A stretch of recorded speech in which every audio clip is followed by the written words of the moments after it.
자, 국가의 통치 두 번째 시간을 한번 보겠습니다. 자, 오늘은 통치 형태, 통치자들의 의무, 그리고 전쟁과 세금의 문제를 다루도록 합니다. 먼저 8항을 보겠습니다. 다양한 통치 형태. 만일 상황을 고려하지 않고 그저 통치 형태들만을 서로 비교하자면 모두가 다 동등하여 그 중에 어떤 것이 나은지를 분간하기가 쉽지 않다. 왕정이 폭정으로 전락하기는 매우 쉽다. 그러나 이에 못지않게 소수의 통치가 몇 사람의 당파 정치로 전락하기도 쉽다. 그러나 무엇보다도 대중의 통치가 폭동으로 전락하기가 가장 쉬운 법이다. 만일 철학자들이 논의하는 세 가지 형태의 통치를 각기 그 자체로만 살펴보면 귀족 통치 혹은 귀족 통치와 민주정치가 혼합된 체제가 다른 것들보다 훨씬 뛰어난 체제라 할 수 있을 것이다. 사람은 누구나 과실이나 실수가 있기 마련이므로 한 사람보다는 여러 명이 함께 돕고 가르치고 권면하여 통치를 하며 혹 어느 한 사람이 도를 넘어 월권 행위를 할 경우 여러 가지의 제어 수단이 있어서 그 악의를 제어할 수 있도록 해놓는 것이 더 안전하고 더 견디기가 쉬운 것이다. 자, 국가에는 여러 가지 통치 형태가 있죠. 왕정이 있고, 왕이 전제 정치를 하는 경우가 있죠.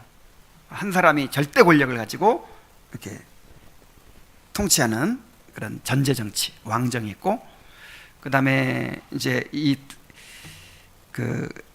칼빈 시대에는 이제 귀족 정치라는 게 있어요. 귀족 정치. 옛날에 플라톤이나 그 철인들은 이 귀족 정치가 가장 이상적인 정치라고 했어요. 왜냐하면 일반 사람들은 다 그 당시에 이제 배우지 못하고 그런 사람들이니까 지나치게 민주주의를 하면 이제 이게 어느 방향으로 흘러갈지 모른다는 거죠. 그래서 이 좀 지식이 있는 사람들, 그런 주로 이제 귀족들이겠지. 그 당시에는 그런 귀족들이 이렇게 집단적으로 이렇게 나라를 지도해가는 것이 가장 이상적이다, 그렇게 생각을 했어요. 이게 귀족 정치라고 하고, 그 다음에 이제 이 대중들의 정치가 있는데, 이게 뭐냐면 그리스나 이런 데서는 직접 민주주의가 있었어요. 오늘날 민주주의라고는 하지만 이게 간접 민주주의거든요. 우리가 이 대표자들을 뽑아가지고 대표자들이 회의를 통해서 어떤 일을 결정하는 것이지 우리가 직접 결정하는 게 아니잖아요. 근데 이제 그리스나 지금 저 스위스의 그 지방들도 직접 민주주의를 채택하고 있거든요. 그러니까 우리나라의 어떤 일들을 국민들이 전부 함께 참여해가지고 직접 투표로 막 다 하는 거예요. 모든 일을. 그러면 국민들의 뜻은 이제 이렇게 실현이 되겠지만, 이 대중들이 선이라고 볼 수가 없잖아요. 일반 대중들이. 그래서 어느 방향으로 갈지 모른다고요. 그래서 왕정제도에도 장단점이 있고, 그 다음에 귀족 정치에도 또 여기 단점이 있다고 했죠. 당파 정치가 될 수 있어요. 자기들의 편이 또 있는 거잖아요. 이렇게. 그 다음에 이 대중들이 지배하는 그 직접 민주주의 정치도 이게 잘못될 가능성이 많고, 그래서 이제 어느 것이 좋다 이렇게 꼭 절대적으로 말할 수는 없다고 했어요. 그 환경에 따라서, 그 이제 상황에 따라서 이제 적당한 제도가 있겠죠. 그래, 이건 뭐 성경에서 꼭 이렇게 해라 이건 없으니까 이걸 막 절대적으로 고집할 필요는 없다 이거예요. 근데 칼빈의 의견으로는 귀족 정치의 이 민주 정치, 대중 정치, 이걸 혼합한, 이게 바로 오늘날의 민주제도예요. 민주 정치와 가장 근접한 정치죠. 그러니까 혹은 귀족 통치와 민주 정치가 혼합된 체제가 다른 것들보다 훨씬 뛰어난 체제라 할 수 있을 것이다 그랬죠. 그래서 칼빈은 왜 이런 얘기를 하냐면, 교회 정치도 이와 비슷하거든요. 그 교황제나 감독제는요, 한 사람이 그 사람에게 권한이 있어요. 사람에게. 그리고 이제 일반 침례교나 무슨 회중교회나 이런 데는 그 회중 정치라 그래가지고 전 교인들에게 이 권한이 있어요. 근데 장로교 제도는 뭐냐면 바로 이 칼빈이 말한 요 정치제도 비슷한 거거든요. 이 성도들이 뽑지만 그 뽑히는 사람들이 회를 만들어 가지고 그 회의체가 이끌어가는 거죠.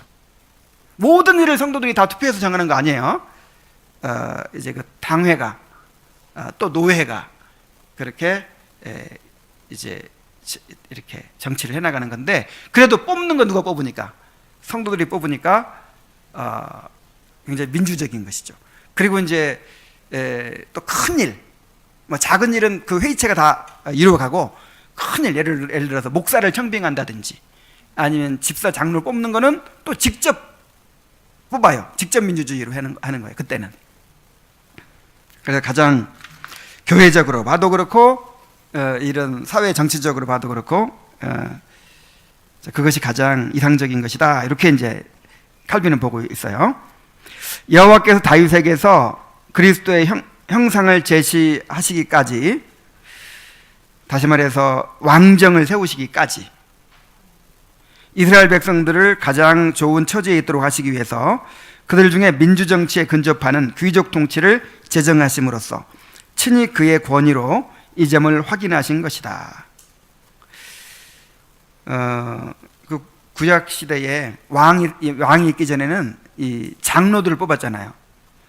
일단 그 출애굽기 18장 13절 26절에는 무슨 얘기가 나오냐면 천부장, 백부장, 십부장 뽑은 거 말하는 거거든요.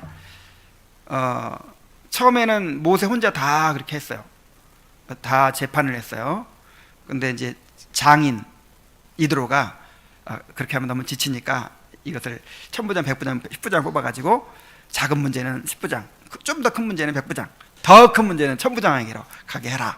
그래가지고 이제 세워서 그렇게 하니까 굉장히 효율적으로 모세도 안 지치고 백성들도 더 효과적인 통치를 받게 됐어요. 그 다음에 또 신명기 1장 9절로 17절에 보면 이제 그 장로들을 또 세우거든요. 백성들의 장로들을 세우고 지도자들을 세워가지고 또 그들을 통해서 정치를 하게 하는데, 이게 가장 이상적인 정치였다, 이렇게 이제 칼빈은 얘기하고 있어요. 그리고 적절한 절제로 자유를 규정하고 견고한 기초 위에 그 자유가 합당하게 세워지는 그런 통치보다 더 행복한 것이 없고, 또한 이런 상태를 누리도록 허락을 받은 자들이야말로 가장 행복한 자들이라 생각한다. 자, 우리가 지금 그런 민주주의 제도를 누리고 있죠. 세계 전체를 바라보면, 혹은 최소한 먼 지역을 바라보기만 해도 금방 알게 되겠지만, 각 나라들마다 각가지 형태로 통치가 이루어지도록 하나님께서 지혜로우신 섭리로 배정해 놓으신 것이다. 성질이 동등하지 않은 요소들이 서로 잘 결합하듯이 각 나라들마다 자기들의 고유한 상태에 맞는 통치 형태로 다스림을 받는 것이다. 그러니까 이게 무슨 얘기입니까? 이런 민주주의 정치가 가장 좋은 거죠. 그렇죠? 가장 좋은 건데, 그래서 그런 통치를 누리고 있는 백성들은 행복한 거죠. 우리가 행복한 겁니다. 그렇지만 이게 또 절대적인 건 아니라 이거죠. 아주 절대적인 건 아니에요. 그래서 세계 각 나라들마다 그들의 그 나라의 역사라든지 어떤 환경이라든지 그런 거에 의해서, 뭐 아랍 일부 국가들은 왕정이 이제 그 전제 정치를 하고 있고, 뭐 우리나라 같은 또 이 민주 정치를, 이렇게 민주주의가 발달한 나라가 그렇게 많지 않아요. 세계 여러 나라 중에서 굉장히 수준 높은 민주주의를 우리나라가 누리고 있는 거예요. 굉장히 참 하나님께서 복을 주신 거죠. 그리고 또 뭐 중국이나 이런 데는 또 어떤 집단, 이게 좀 귀족 정치 비슷한 것 같아요. 중국 같은 데는 완전히 뭐 왕정도 아니고 전제 정치도 아니고 그다음에 민주 정치도 아니고, 뭐 또 이런 식으로 이렇게 각 나라들마다 그런 이제 하나님이 허락하신 제도가 있다는 거예요. 그래서 그거 자체를 막 절대적인 문제로 해가지고 목숨 걸 일은 없어요. 막 교회가 나서가지고 우리나라는 왜 민주주의를 안 하느냐 막 교회가 나서 이럴 필요는 없어요. 그러나 시민으로서 이 교회적인 차원에서 막 이렇게 막 지나치게 참여하고 이래서는 안 되고, 교회 이름으로 참여해서는 안 되고, 그냥 일반 시민으로서 우리가 영적 통치를 받는 하나님 나라 백성이면서 동시에 대한민국에도 시민이잖아요. 그러니까 시민으로서 투표도 하고, 때로는 잘못된 일에 대해서는 뭐 시위도 할 수 있고, 건전한 방법으로 뭐 얼마든지 이제 운동도 할 수 있고, 뭐 민주화 운동도 할 수 있고, 뭐 할 수 있죠. 시민의 자격으로. 그러나 어떤 교회가 그런 일에 앞장서고 막 그럴 필요는 없다 이 말이에요. 왜 그렇죠? 이 제도 바꾸는 게 하나님의 목적이 아니에요. 제도 바꿔가지고 민주주의가 잘 이루어지면 그러면 하나님 나라가 임하나요? 그런 대로 또 타락하고, 민주주의의 가장 발달한 나라들 보세요. 사람들이 자유롭게 이렇게 살긴 하지만 대신 동성애, 심지어 네덜란드 같은 데는 그냥 마약까지 막 합법화되고, 매매춘이 합법화되고 막 이래요. 왜냐하면 그걸 사람들이 다 자유를, 인권을 최대한 이렇게 보장해 주다 보니까. 그래서 하나님의 입장에서는 민주주의가 절대 선이 아니에요. 그래서 이거 가지고 목숨 걸 일은 없어요. 우리가 더 우선적으로 해야 될 일은 뭡니까? 복음을 전하는 거죠. 영혼을 구원하는 거죠. 근데 교회가 앞장서 가지고 예를 들어서 뭐 정치에 뛰어들고 그러면 어떻게 됩니까? 복음 전파가 막히죠. 만약에 바울 사도가 초대교회에서 우리 노예 제도를 우리가 바꿔야 합니다. 아니면 우리 이 조국의 독립을 위해서, 유대 나라의 독립을 위해서 싸워야 됩니다. 막 이런 일에 발언을 하고 막 뛰어들고 그랬으면 어떻게 됐을까요? 복음 전하기 전에 반체제 인사로 이렇게 한 발짝도 못 뛰었을 거예요. 근데 그런 거는 이제 나름대로 개인적으로는 의견이 있겠지만 내려놓고 이제 복음 전파에만 힘쓰니까 로마 전역을 그렇게 다니면서 복음을 전할 수가 있었죠.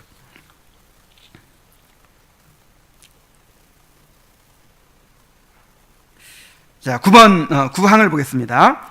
통치자들의 직책. 통치자들의 직책이 율법의 두 돌비 모두에 미친다는 것을 성경이 가르치지 않더라도 세속의 저술가들에게서 그 사실을 배울 수 있다. 이게 정말 이상적인 얘기지만 이 세속의 통치자들도 어떤 책임이 있냐면, 자, 율법의 두 돌비를 뭔 얘기를 하고 있는가요? 첫 번째 돌비는 경건의 의무를 얘기하고 있죠. 그리고 두 번째 돌비는 사람에 대한 도덕적 의무를 얘기하고 있죠. 그러니까 정말 올바른 지도자라면, 이 국가를 세우신 하나님의 목적을 깨닫는다면 단지 그냥 이 세상 나라를 유지하는 그 목적만으로 대통령을 세우는 게 아니라 이거죠. 하나님을 잘 섬기도록 이렇게 지원하는 그런 목적도 있는 거예요. 국가를 세운 목적이. 이제 칼빈 시대에는 이제 종교와 이 정치가 그렇게 완전히 분리되지는 않은 시대였고, 그다음에 대개가 다 이제 국가 전체가 다 하나님을 믿는 그런 시대였으니까 이런 게 이제 가능한 거죠. 미국만 해도 아마 이런 얘기가 통할 것 같아요. 하나님께서 이 국가 통치자를 세우신 이유는 교회를 보호하시기 위해서입니다. 이런 말이 가능할 것 같아요. 자기들이 기독교 국가라고 하는 그런 정체성이 있잖아요. 근데 우리나라는 이제 그런 게 없으니까 이런 거 잘 안 통하겠지만, 그래서 통치자들은 이 인간 나라를 어떻게 다스리냐 여기에만 관심이 있으면 된다, 이게 아니라 하나님을 잘 섬기도록 교회를 보호하고 또 지원하고 하는 그런 사명도 있다라는 것을 얘기하고 있는 거예요. 어느 누구도 통치자의 직책과 입법과 공공복지에 대해 논하면서 종교와 신적인 예배에서 논의를 출발하지 않는 사람이 없기 때문이다. 하나님의 권한을 무시하고 오로지 사람들만을 상정하는 법이 이치에 맞는 경우가 없다는 것을 모두 이구동성으로 고백해 온 것이다. 이런 임무들을 하나님께서 특별히 그들에게 명하신 것이다. 그러므로 통치자들로서는 자기들이 대리하는 그 분의 존귀를 보호하고 인정하도록 노력하는 것이 합당한 일이다. 그러니까 지금 이 종교와 정치가 이제 완전히 분리되고 어떤 이 시민 생활에서 종교가 이렇게 분리된 이런 시대가 얼마 안 됐어요. 이 계몽주의 시대 이전까지만 해도 당연히 모든 사람들이 이 어떤 이 종교적 바탕에서 모든 걸 생각했다고요. 이제 미국만 해도 얼마 전까지 학교에서 기도하고 수업을 시작했잖아요. 몇십 년 전까지만 해도 몇십 년 더 됐나? 어쨌든 그 어떤 그 진화론 재판 이라든지 막 그런 이제 그 재판이 있기 전까지는 당연히 기도하고 수업을 시작하고 그랬어요. 그러니까 사람들의 의식 속에 당연히 어떤 신을 전제하고 모든 도덕이 어디서 나와요? 그 이제 율법의 두 돌비가 있죠. 하나님께 대한 의무와 사람에게 대한 의무인데 이게 서로 연결되어 있잖아요. 첫 번째 돌비는 하나님을 직접적으로 사랑하라는 것이고, 두 번째 돌비는 이제 사람을 사랑함으로 하나님을 사랑하는 거예요. 결국 하나님을 사랑하는 거예요. 그래서 하나님을 사랑하고자 하는 데서, 하나님을 예배하고 경배하고자 하는 데서 이 도덕이 나오는 거예요. 그래야 올바른 이제 삶이 이루어진다. 그 모든 옛날의 모든 그 철학자들, 학자들은 다 그렇게 일치되게 인정을 해왔다는 거예요. 소크라테스로부터 시작해서. 그런데 이제 이 계몽주의 시대 이후로는 이제 그 의식이 깨져버렸죠. 그래서 지금은 신이 없이 도덕을 세우려고 하죠. 그러니까 오늘날도 보세요. 그렇게 인권 강조하고 막 그러면서 어느 방향으로 나가요 지금. 동성애 인정하고 막 그러죠. 동성애 인정하고 그다음에 이제 학교에나 이런 데서는 그 체벌 금지, 학생 인권 조례 이런 거 만들어 가지고 아이고 이제 선생님이 그냥 손바닥 하나도 못 때려요. 특히 동성애 문제는 심각하죠. 이제 앞으로 이런 시대가 올지 몰라요. 얼마 안 돼서 설교단에서 동성애는 죄입니다 이렇게 설교하면 잡혀가고 그런 일이 생길지도 몰라요.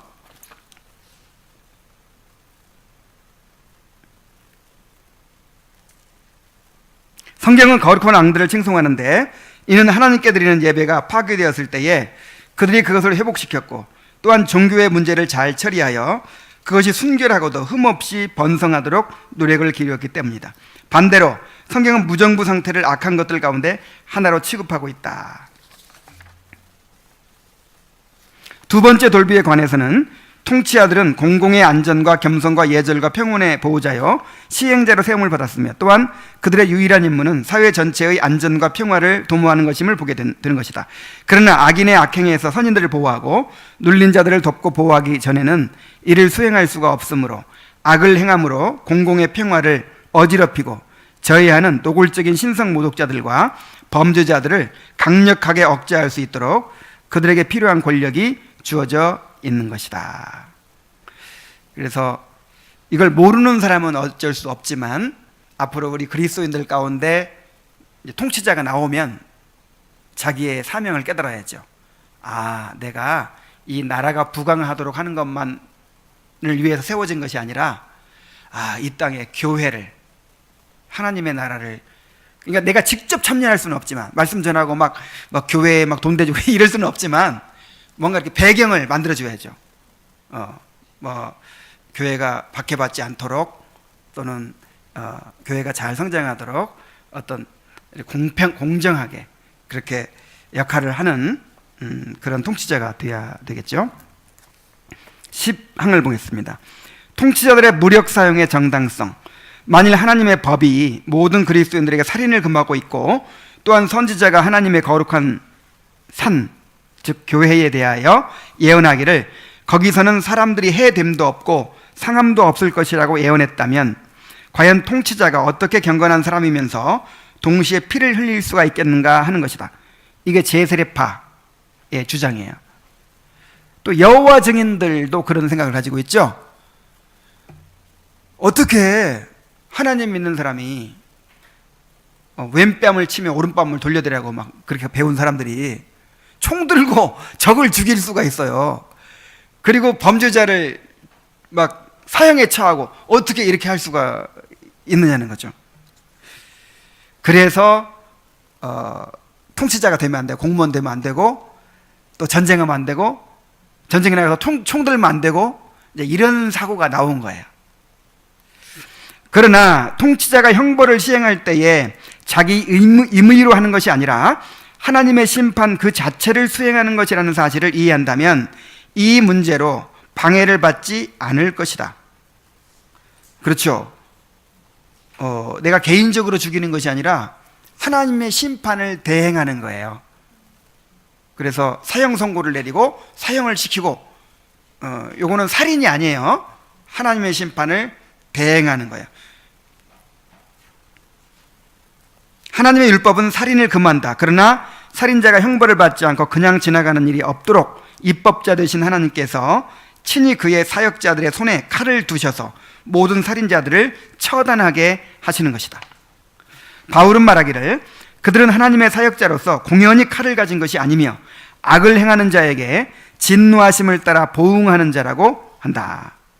칼을 빼어들고 죄 지은 자들과 불경한 자들을 쫓는 것이 그들의 참된 의로움이라면 악인들이 날뛰며 살육과 약탈을 자행하는데도 그냥 칼을 칼집에 꽂아두고 손을 피로 물들이지 않는다면 그것은 선하고 의롭다는 칭찬을 받는 일이기는커녕 오히려 그것이야말로 극한 불경죄를 범하는 것이 아니겠는가 그랬어요.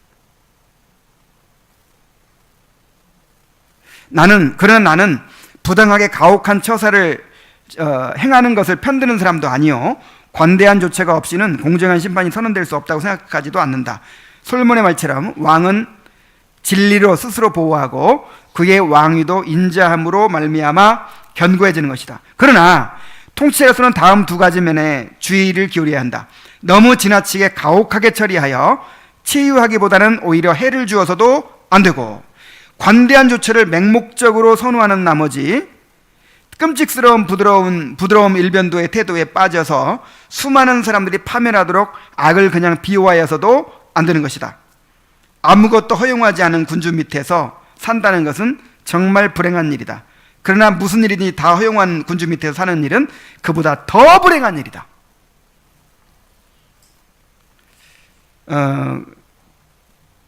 이제 이 양극단이 있어요. 방금도 뉴스를 하나 보고 왔는데, 50대 삼천교육대 있었죠. 삼천교육대. 근데 50대만 있은 게 아니고 이제 이승만 때인가? 하여간 불황자들, 이 깡패들 불황자들 막 있으니까 이 사회가 혼란스럽잖아요. 그래서 사람들 이 사람들 다 없애버리면 좋겠다 뭐 이런 생각이 있잖아요. 그러니까 이 정부에서 그 일을 시행한 거예요. 이 거지들, 불황자들, 그냥 사람들, 깡패들 이런 사람들 싹 잡아다가 무슨 청소년 하여간 어떤 섬 같은 데 가둬두고 중노동을 시키고 이제 그들을 교화시키는 거죠.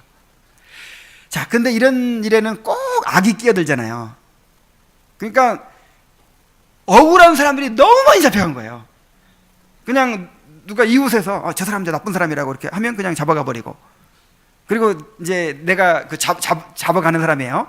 평소에 마음에 안 들었던 사람 잡아가 버리고, 그래가지고 억울한 여자들, 억울한 남자들 무수하게 잡혀가가지고 그렇게 목숨을 잃고, 또 그 사람들을 강제 결혼시키고, 끔찍한 일을 저질렀던 것이 요즘에 다시 막 이렇게 밝혀지고 그러는데, 또 50대, 삼천교육 때도 그랬고, 좀 밉보이면 보고서에 올라가는 거예요. 이 사람 명단. 그래서 이런 식으로 뭔가 사회 질서를 잡는다고 해서 지나치게 강권 통치를 해서도 안 돼요.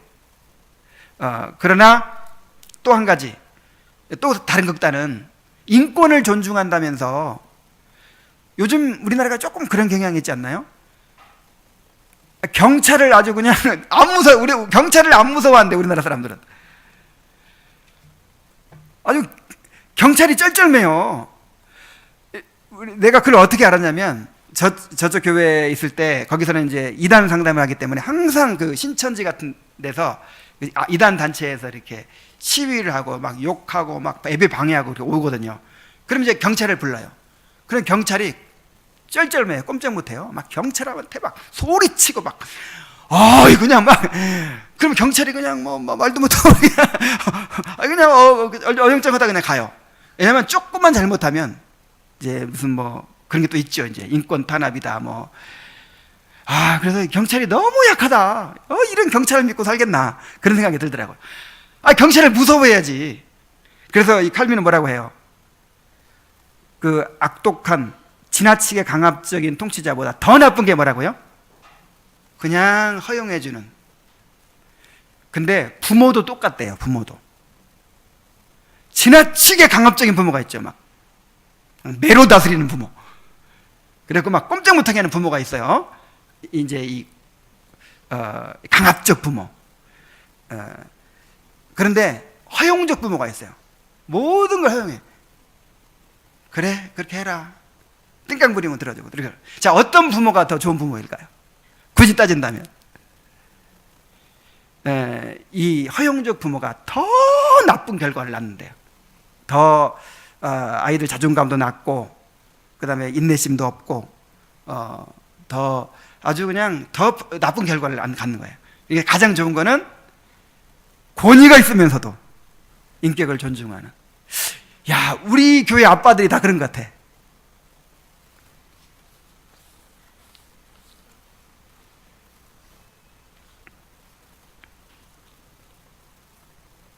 그래서 나는 이 민주주의가 최대한 발달을 해도 좀 강력하게 좀 이렇게 이 공권력을 무서워하도록 그렇게 했으면 좋겠어요. 이 기독교 강요를 좀 배워야 되는데. 그 다음에 11항을 봅니다. 전쟁 수행의 권한. 그러나 그런 공적 보응을 위해서 왕과 백성들은 때때로 무기를 들어야 한다. 우리는 이를 근거로 하여 수행되는 전쟁들은 정당한 것이라 판단할 수 있다. 그들에게 권세가 주어진 것이 자기들의 통치 영역 내의 평화를 보존하고 불온한 자들의 선동적인 교란을 억제하며 강제로 눌려있는 자들을 돕고 악행을 벌하기 위한 것이라면 개개인의 안정을 해치고 모두의 공동의 평화를 깨뜨리며 횡포를 부리며 압제하고 악행을 일삼는 자들의 격렬한 횡포를 막는 일보다 그 권세를 사용하기에 적합한 기회가 또 어디에 있겠는가? 그저 몇몇 사람들에게 해를 끼치는 행동을 한 강도들을 벌하는 것이 합당하다면 온 나라 전체가 강도들에게 해를 입고 황폐화되는데도 과연 그냥 지나치겠는가? 아무 고난도 없는 외국에 침입하여 원술의 노략질을 감행한다면 그런 사람은 누구든지 강도로 간주하되 강도로서 징벌을 받게 되는 것이다. 그러므로 통치자의 직위가 아닌 본질적인 공정성과 그 직위의 본질로 볼 때에 군주들은 무장을 하여 사사로운 개인들의 악행을 법적인 형벌로 억제하는 것은 물론 하시라도 원수들의 공격을 받을 때에는 전쟁을 일으켜서 자기들에게 맡겨진 통치 영역을 방어해야 하는 것이다. 성령께서도 성경의 갖가지 증인들을 통해서 그런 전쟁을 타당한 것으로 선언하시는 것이다. 그래서 공권력을 가지고 범죄자들을 형벌하는 것, 때로는 사형을 시키는 것, 이것도 합당한 일일 뿐만 아니라 때로는 나라를 지키기 위해서 전쟁을 하는 것도 합당한 일이라고 분명히 얘기했어요. 물론 이제 전쟁도 합당하지 못한 전쟁이 있죠. 제국주의자들의 그 다른 나라를 식민지로 삼기 위한 전쟁, 영토를 빼앗기 위한 전쟁, 이런 거는 악한 전쟁이에요. 그래서 이런 거는 거부해야 돼요. 그러나 우리 나라를 지키기 위한 전쟁, 이런 전쟁에는 기꺼이 나가서 우리 나라를 위해서 싸워야죠. 거기서는 적군을 죽일 수도 있고 뭐 그런 거는 이거는 허락된, 이거 살인이 아니에요. 살인하지 말라는 계명에 저축되는 게 아닙니다. 그래서 전쟁을 해야 됩니다. 이럴 때는. 그래 누굽니까? 그 쯔빙글리가 전쟁하다 죽었잖아요. 그러니까 스위스는 이제 도시국가들의 연합으로 이루어져 있거든요. 각각 독립된 도시국가들, 그걸 칸톤이라고 하는데. 근데 스위스가 쯔빙글레가 있던 곳이 그 어디였죠? 갑자기 말이 생각이 나요. 스위스의 제네바 말고 베른도 말고, 아유 갑자기 나는 그 단어들이 생각이 안 나요 갑자기. 어쨌든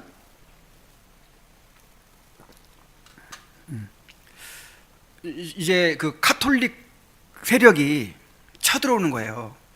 그래서 이제 쳐들어와서 카톨릭으로 만들어 버리려고 하잖아요. 그래서 나라를 교회를 지키기 위해서 직접 총을 들고, 그때는 칼이었나? 칼을 들고 나가서 싸우다가 전사했어요. 쯔빙글레가.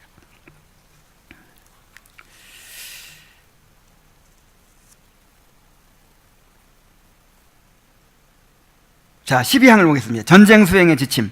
만일 나의 견해에 반론을 제기한다면 나는 첫째로 구약시대에 존재했던 전쟁 수행의 이유가 오늘날도 여전히 적용된다고 답변할 것이다. 둘째로 그 문제에 대한 분명한 선언은 사도들의 저작에서 찾아서는 안 된다고 말하고 하지 않는다. 그 저작들은 국가의 통치에 관한 내용이 아니라 그리스도의 신령한 나라를 세우는 일에 관한 내용을 다루기 때문이다. 마지막으로 그리스도께서 강림하심으로 이런 점에서는 아무것도 변한 것이 없다는 사실이 나타나 있는 것이다. 그러니까 구약시대에 이스라엘 백성들이 전쟁을 엄청나게 많이 했죠. 블레셋이 쳐들어오면 전쟁을 하고 막 이런 식으로. 그런 거 똑같이 오늘날도 그 원리가 변하지 않았다는 거예요. 그리고 또 한 가지는 이런 전쟁을 해야 되냐 말아야 되냐 이런 원리를 이 바울 서신 같은 데서 찾아서는 안 된다. 왜 그럴까요? 바울 서신은 영적인 나라, 영적인 통치에 대해서만 얘기했지 이런 정치적인 통치를 어떻게 하라 이런 얘기가 없잖아요. 근데 영적인 통치에 대한 얘기를 가져다가 이 정치적인 통치에 적용하려고 하면 안 돼요. 그래서 예수님께서 말씀하신 오른편 뺨을 치거든 왼편을 어디 친 거예요? 오른편을 뺨을 치거든 왼편을 돌려야되라 뭐 이런 구절을 갖다가 그러니까 상대국이 쳐들어오면 그냥 죽어야 된다 이런 식으로 하면 안 된다 이 말이죠. 이건 영적인 얘기지 이런 사회 정치 얘기가 아니란 말이에요.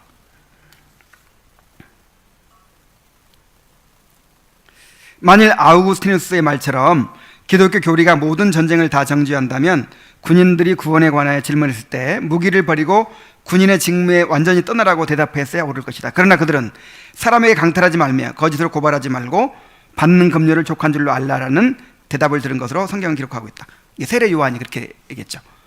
그 세례 요한에게 세례받으러 온 사람들이 이제 우리가 어떻게 해야 되겠습니까? 그러자 두 벌 옷 있는 자는 옷 하나를 가난한 사람에게 나눠줘라 뭐 이런 식으로 이제 회개의 열매를 맺도록 하는 가운데 군인들도 물었어요. 그럼 우리는 어떻게 해야 됩니까? 전쟁은 무조건 악한 것이니까 너희 군인의 직업은 악한 것이니까 여호와 증인처럼 총 들지 말고 군인 그만둬라 이러지 않았단 말이에요. 군인의 직업을 그냥 인정하고 다만 강탈하지 말아라, 약탈하지 말아라 그랬다는 거죠. 그러나 여기서 통치자들은 조금이라도 감정적으로 치우치지 않도록 특별히 경계할 책임이 있다.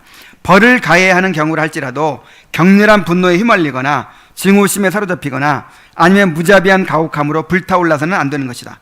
아우구스티누스의 말처럼 자기들이 형벌을 내리고 있는 그 사람들의 공통적인 본성에 대하여 연민의 정을 가져야 할 것이다. 혹은 원수를 대항하여 스스로 무장을 해야 하는 경우에도 그런 일을 가볍게 결정해서도 안 되며 절대적인 필요성이 있는 경우가 아니면 무장을 할 구실이 있어도 무장을 해서는 안 되는 것이다 그랬어요. 그러니까 아주 불가피한 경우에만 무기를 들여야 된다. 마지막으로 어떤 경우든 통치자들은 사사로운 감정에 치우쳐서는 안 되며 반드시 백성들을 위하는 자세로 처신해야 할 것이다. 그렇지 않으면 주어진 권력을 악하게 사용하고 마는 것이다. 그래서 역사적으로 보면 이 전쟁의 그 원인이 되게 감정 싸움이었대요. 감정 싸움. 이 이제 통치자들의 그 감정, 자존심 상하고 그냥 그다음에 자꾸 눌러버리고 싶고 막 화가 나고 막 이런 것 때문에 수많은 사람이 그렇게 죽은 거예요. 이제 그런 거를 얘기한 것이죠. 더 나아가 전쟁을 일으키는 권한이 있으니 또한 수비대와 국가 동맹 체제와 민간의 방어 수단들을 강구할 이유가 있는 것이다. 그러니까 전쟁이 합당한 것이라면 전쟁을 준비하는 것도 합당한 거예요. 그래서 경건한 그리스도인이 대통령 됐더라도 무기 사와야 돼요. 무기 사오고 필요하면 사드도 배치하고 하여간 이런 그런 걸 전부 악하게만 보고 이렇게 배척해서는 안 된다는 거죠. 전쟁이 합당하다면 그 전쟁을 위한 준비도 합당한 것이다. 동맹을 맺는 거 뭐 이런 것도 다 합당한 거예요. 자, 13항을 보겠습니다. 마지막으로 세금 징수의 권한. 공물과 세금은 군주들의 적법한 수입원으로서 이것은 주로 그들의 직책 수행에 소용되는 공적인 비용을 충당하는 데 사용된다. 그러나 또한 그들의 생활을 화려하게 치장하는 데에도 쓸 수 있다. 그런 생활은 이를테면 그들의 수행하는 권세가 지닌 위엄과 직결되는 것이다. 우리가 보는 바와 같이 다윗과 히스기야, 요시야, 여호사밧 등 거룩한 왕들이나 요셉과 다니엘 등은 공적인 비용으로 화려한 생활을 하면서도 경건히 침해받지 않았다. 그러니까 굉장히 현실적인 얘기를 하죠. 그러니까 국가의 지도자일 때 위엄이 있어야 된다는 거예요. 그래서 그 위엄에 걸맞는 그런 여기서는 화려한 치장이라고 했는데 그런 비용은 합당한 거다. 대통령 전용기가 왜 필요하냐? 예를 들어서 그냥 그때그때 빌려 타고 가면 되지. 근데 우리나라의 위엄을 위해서 필요해요. 우리나라 정도의 세계 10대 경제 대국인데 이 정도의 국력에 걸맞는 그런 이제 뭐 갖춰야죠. 위엄을 갖춰야죠. 무조건 그냥 막 검소하고 그냥 꼭 그렇게만 요구할 건 아니라 이 말이죠. 그러나 동시에 군주들의 편에서도 자기들의 수입이 사사로운 이득을 위한 것이 아니라 온 백성 전체의 재산이므로 낭비하거나 강탈할 경우 명백한 불의가 된다는 사실을 스스로 기억할 것임을 말하고 있다. 혹은 그 재산은 백성들의 고혈과도 같으므로 그것을 낭비한다는 것은 그야말로 가장 극악한 비인간적인 행위인 것이다. 그래서 합법적으로 국가의 위엄을 위해서 이렇게 이제 허락된 것을 이제 사용해야죠. 부정한 방법으로 그렇게 사사롭게 그렇게 해서는 안 되겠죠. 자, 오늘 여기까지 하도록 하겠습니다. 자, 기도하고 마치겠습니다. 하나님 아버지, 우리가 그리스도의 영적인 통치를 받는 하나님 나라의 백성들입니다. 그런데 또 우리는 육신을 가지고 있어서 이 대한민국의 통치를 받는 대한민국의 시민으로 우리가 살아가고 있습니다. 우리 주님께서는 자비하셔서 우리가 이 땅에서 육신인 생활을 하는 동안 어떻게 사회생활을 해야 될 것인가에 대해서도 가르쳐 주시니 감사드립니다. 올바른 원리를 가지고 시민으로서도 충실한 삶을 살 수 있도록 인도하여 주옵소서. 예수님의 이름으로 기도하옵나이다.